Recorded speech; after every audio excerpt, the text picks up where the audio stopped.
자, 2025년 12월 5일 한국 증시에 정말 이상한, 어떻게 보면 기이한 일이 벌어졌습니다. 우리나라 대표 주식 시장 두 개가 있잖아요. 코스피랑 코스닥. 근데 이 둘이 완전히 다른 길을 간 거예요. 한쪽에서는 막 축제가 열렸는데 다른 한쪽은 찬물을 끼얹은 듯 조용했다는 거죠. 오늘 이 미스터리 같은 하루를 한번 제대로 파헤쳐 보겠습니다. 이 화면 하나가 그날의 모든 걸 딱 보여주네요.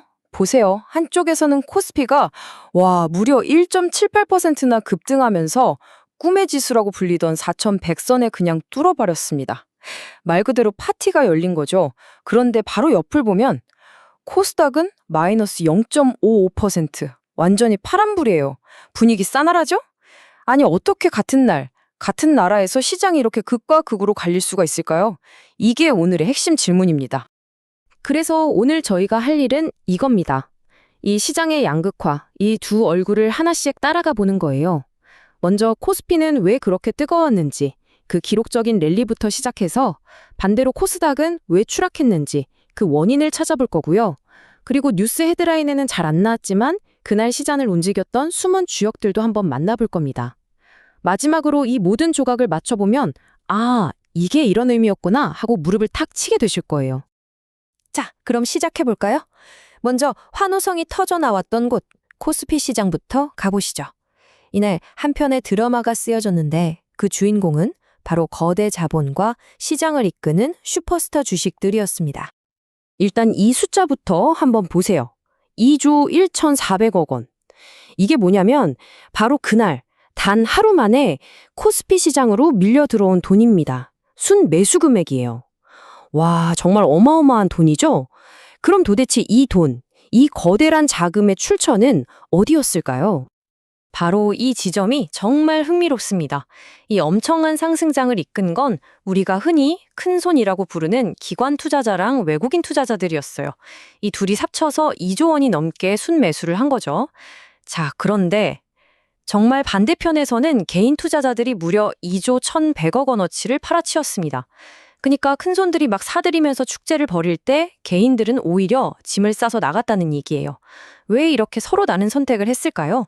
그 해답은 이 큰손들이 뭘 샀는지를 보면 바로 나옵니다. 그럼 큰손들이 집중적으로 사들인 건 뭘까요? 첫 번째 주인공 바로 자동차 섹터였습니다. 이 숫자들 좀 보세요. 와, 이건 뭐 거의 폭발 수준이죠. 특히 현대차, 하루 만에 11%가 넘게 오르면서 역대 최고가를 그냥 새로 써버렸습니다. 아니 도대체 무슨 일이 있었길래 이랬을까요? 정답은 미국에 있었습니다. 미국에서 관세 문제가 좀 해결될 것 같다는 소식, 그리고 연비규제도 좀 풀어줄 것 같다는 기대감. 이 두 가지가 진짜 강력한 엔진이 돼서 주가를 하늘로 쏘아 올린 겁니다. 코스피 랠리를 떠받친 또 하나의 기둥이 있었죠. 두 번째 주인공, 바로 대한민국 경제의 심장이라고 할 수 있는 반도체입니다. 우리 시장의 대장주 삼성전자가 3% 넘게 오르면서 든든하게 중심을 잡아줬고요. 코리아 서키트 같은 부품 관련 주식들은 무려 11%나 급등했어요. 이건 뭘 의미하냐면 시장이 반도체 장기 호황, 이른바 슈퍼사이클은 계속 가는구나 하고 아주 강력하게 돈으로 신호를 보낸 거죠. 다시 한번 그 믿음이 확인된 순간이었습니다. 자, 이제 무대를 완전히 바꿔보겠습니다.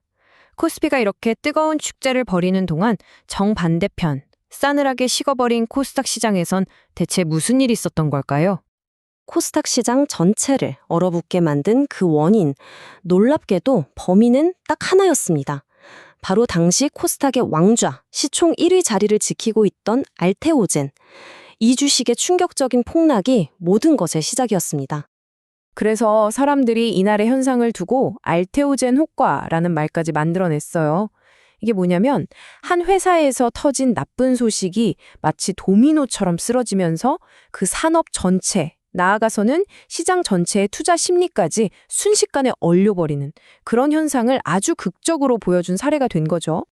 보시는 것처럼 이건 말 그대로 연쇄 반응이었습니다. 첫 번째 도미노인 알테오젠이 쿵 하고 무너지니까 그 충격이 쫙 퍼져나가면서 ABL 바이오, 리가켄 바이오, 다른 잘 나가던 바이오 기업들까지 줄줄이 쓰러져 버린 겁니다. 하지만 그날 시장 이야기가 그냥 코스피는 웃고 코스닥을 울었다. 이렇게 간단하게 끝나진 않아요. 이 큰 흐름 뒤에 사실 헤드라인에는 잘 보이지 않았던 또 다른 중요한 움직임들이 있었습니다. 숨은 주역들이 있었단 거죠.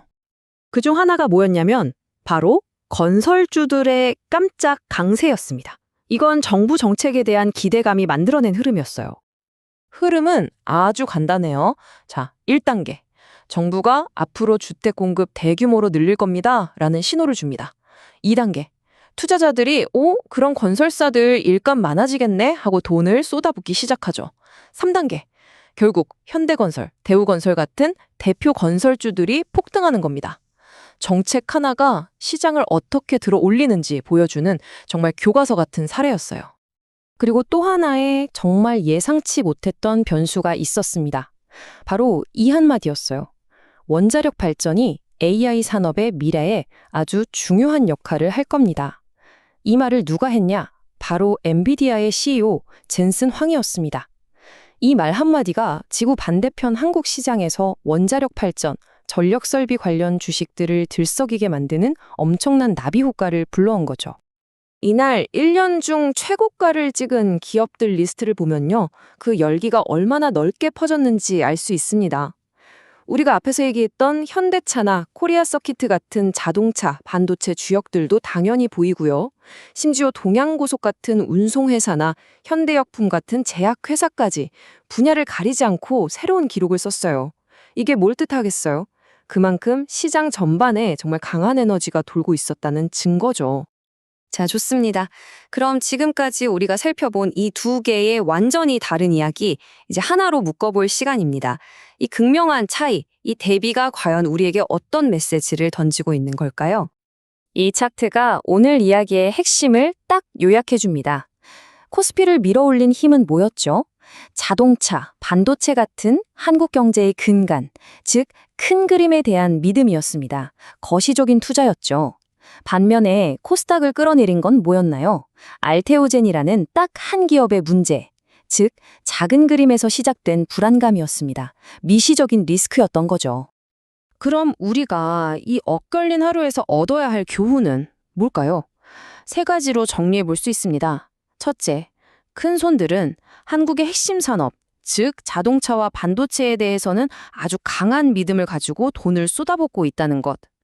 둘째, 코스닥 시장은 여전히 대표 기업 하나, 특히 변동성 큰 바이오 쪽 뉴스 하나에 전체가 흔들릴 수 있는 약점을 가지고 있다는 것.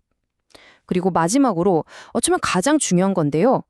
이제 시장은 단순히 한 회사의 실적만 보고 움직이는 게 아니라 정부 정책이나 저 멀리 미국에 있는 CEO의 말 한마디 같은 외부 변수가 훨씬 더 강력한 힘을 발휘하는 시대가 됐다는 겁니다.